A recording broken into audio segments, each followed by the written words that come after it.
শুধুমাত্র supercar customise করতেই lakh lakh dollar খরচ, পুরো একটা ব্যক্তিগত দ্বীপ কেনা, আর এত দামি একটা বাড়ি যে শুনলেই আপনার মাথা ঘুরে যাবে। এগুলো বিশ্বের সবথেকে ধনী ইউটিউবারদের কিছু সবথেকে পাগলাটে খরচের উদাহরণ মাত্র।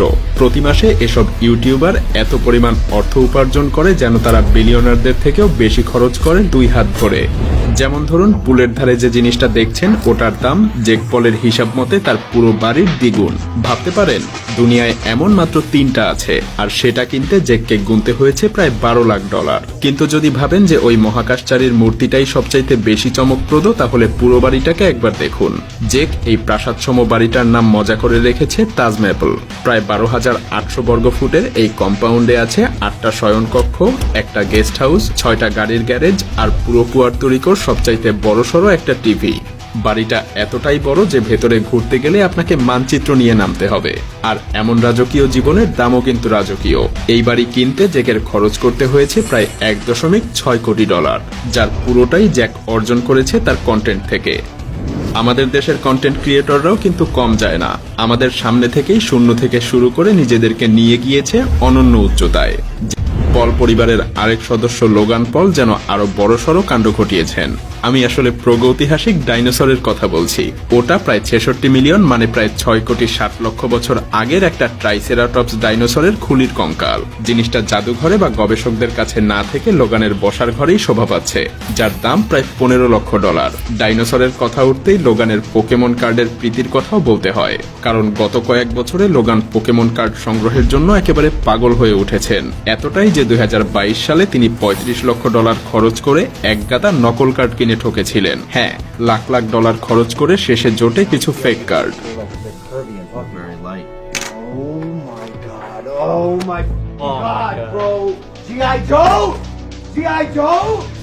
তবে এতেও কিন্তু তিনি দমে যাননি।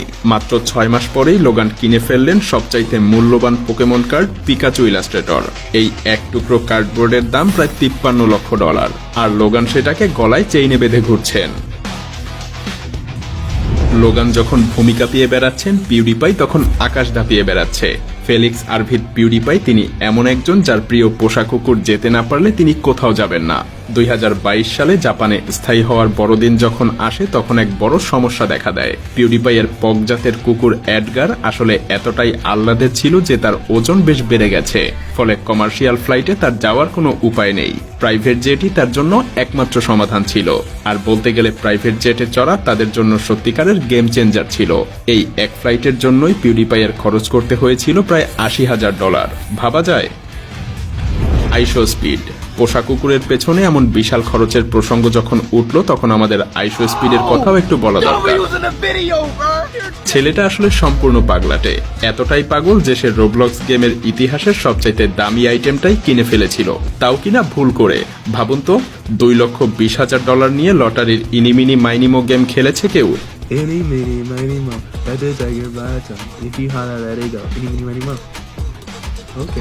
আসলে এই কাজ কেউ তখনই করবে যখন তার অফুরন্ত টাকা আছে, অথবা সে পুরোপুরি পাগল। স্পিড কিন্তু সত্যি সত্যি এই কাজই করেছিল। 1,80,00,000 রোবলক্স, এতে তার ব্যাংক অ্যাকাউন্ট থেকে 2 লক্ষ ডলার গায়েব হয়ে গিয়েছিল।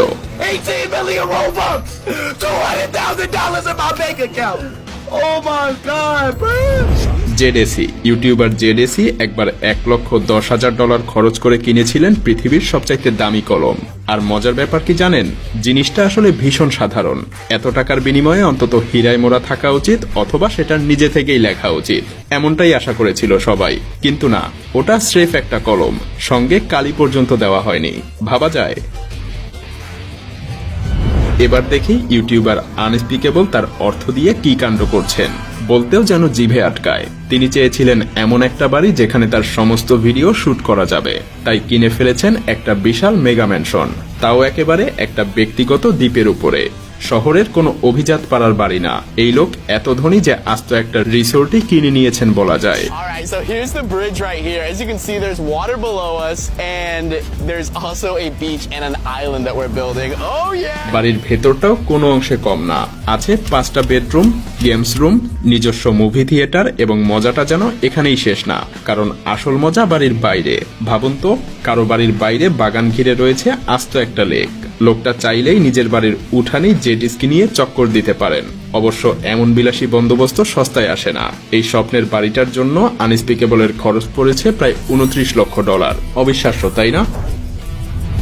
কেএসআই লোগান পলের সাথে প্রাইম এনার্জি ড্রিঙ্কের অংশীদার কেএসআই, যাকে বন্ধুরা যে বলে ডাকে। চকচকে গয়নাগাটির পেছনে অর্থ খরচ করতে ভালোবাসেন তিনি। শুধুমাত্র নামের প্লেটটা বানাতেই খরচ হয়েছে প্রায় $1.5 লক্ষ। আর এখানেই থামেনি, চেইনের সাথে মানানসই হীরা বসানো বিলাসবহুল ঘড়িও কিনেছেন।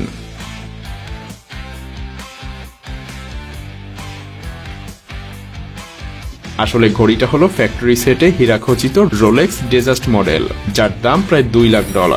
শুধুমাত্র সময় দেখার জন্য এত টাকা খরচ? কিন্তু ঘড়ি আর চেইন মিলিয়েও জেদের সবচাইতে প্রিয় সম্পদের কাছে কিছুই না। কেএসআই নিজের জন্য বিশেষ অর্ডার দিয়ে বানিয়েছেন ড্রাগন বল সিরিজের লর্ড বিরুস চরিত্রের আকৃতির একটা চেইন, সাদা সোনায় তৈরি এবং হীরায় মোড়া। এই অভিনব চেইনটার জন্য তার খরচ হয়েছে $5 লাখ। জনপ্রিয় টেক ইউটিউবার মার্কুইস ব্রাউনলি আক্ষরিক অর্থেই গুচি লাইফ কাটাচ্ছেন। বিলাসবহুল ফ্যাশন ব্র্যান্ড ঘোষণা দিয়েছিল যে তারা মাত্র 100টা limited edition Gucci Xbox console বের করবে। খবরটা শোনা মাত্রই তিনি এক মুহূর্ত দেরি না করে নিজের জন্য একটা অর্ডার করে দেন। ইউটিউবের শীর্ষ টেক চ্যানেলের হোস্ট হিসেবে বাজারের আজব আর দামি গ্যাজেটগুলোতে টাকা ঢালতে তিনি সবসময় প্রস্তুত থাকেন। আর এই বিশেষ এক্সবক্সটার পেছনে মার্কুইস ব্রাউনলির প্রায় $10,000 খরচ পড়েছে। একবার ভাবুন তো, টেক ইউটিউবার অরুণ মাইনি, যিনি মিস্টার হুজ দ্য বস নামে পরিচিত, তিনি এক স্মার্টফোনের পেছনে খরচ করেছিলেন $1.7 লাখ। প্রযুক্তির দুনিয়ায় কিছু গ্যাজেটের দাম আকাশচুম্বী হতে পারে, কিন্তু ক্যাভিয়ার গোল্ড ফোন নামের এই মোবাইলটার ধারে কাছেও কিছু নেই। এই ফোন এতটাই দামি যে ওয়েবসাইট একবারে পুরো মূল্য নিতে চায় না। ব্যাংকের বিধিনিষেধের কারণে সব পেমেন্ট একসাথে করা যায় না। এই ফোন হাতে পাওয়াটাই একটা অভিযান বলা চলে। সেটা আপনার কাছে এসে পৌঁছাবে 6 সংখ্যার লক দেয়া একটা ব্রিফকেসের ভেতরে। সেই বাক্সে থাকবে সোনার প্রলেপ দেয়া একটা বিজনেস কার্ড, এয়ারপড, আর সাথে থাকবে সেই ফোন, একটা স্যামসাং গ্যালাক্সি S21 আলট্রা, যার গায়ে বসানো আছে 1 কেজি খাঁটি সোনা। এত সোনা লাগানো হয়েছে যে ফোনের পেছনের ক্যামেরাগুলো পর্যন্ত একেবারে ঢেকে কালো হয়ে গিয়েছে। এত কিছুর পরেও ভাবছেন যে ফোনটা তো পরের বছরেই পুরনো হয়ে যাবে।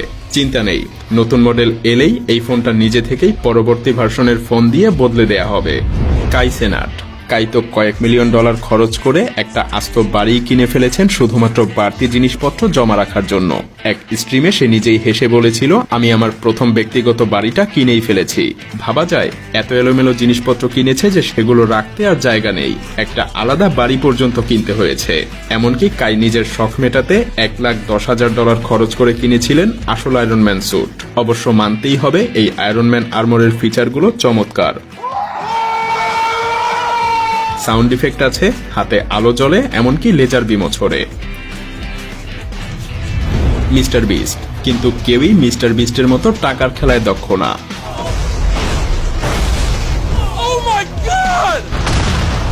তার ইউটিউব ভিডিওগুলোর শিরোনাম এক নজরে দেখলেই বোঝা যায় যে এই লোকটা কোনো কিছুই হালকাভাবে নেন না।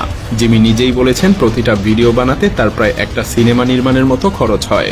বলতে গেলে তার প্রতি ভিডিওর বাজেটই অন্তত $25 লাখ থাকে। তবে তিনি শুধু কাজই করেন না, বিলাসিতাও উপভোগ করেন। অবসরের জন্য তিনি $5 লাখ খরচ করে বিলাসবহুল বিমানের টিকেটে ওড়েন বা $2.5 লাখ খরচ করে দামি রিসোর্টে ছুটি কাটান। এমনকি তিনি মাঝে মাঝে যা খুশি তাই বিনামূল্যেই অন্যদেরকে দিয়ে দেন। আর সেগুলোও কিন্তু কোনো সাধারণ উপহার না। প্রাইভেট জেট, ব্যক্তিগত দ্বীপ, এমনকি গৃহহীনদের জন্য 100টা বাড়ি বানিয়ে দেওয়াও রয়েছে এই তালিকায়। তবে নিজের জন্যও তো কিছু না কিছু কিনতেই হয়। জিমির ক্ষেত্রে সেটা হলো তার 3টা বিশাল স্টুডিওর সাম্রাজ্য। হ্যাঁ, মিস্টার বিস্টের 3টা মেগা স্টুডিও রয়েছে, যেখানে রয়েছে নানা এলোমেলো প্রপ, টাকার স্তূপ এবং অসংখ্য কুকুর। এই পুরো সেটআপ বানাতে জিমির খরচ হয়েছে প্রায় $40 লাখ। আসলে এই পর্যায়ে এসে মনে হয় তিনি যেন আর সাধারণ ইউটিউবারদের সাথে প্রতিযোগিতা করছেন না, বরং সরাসরি নেটফ্লিক্সের সাথেই টক্কর দিচ্ছেন।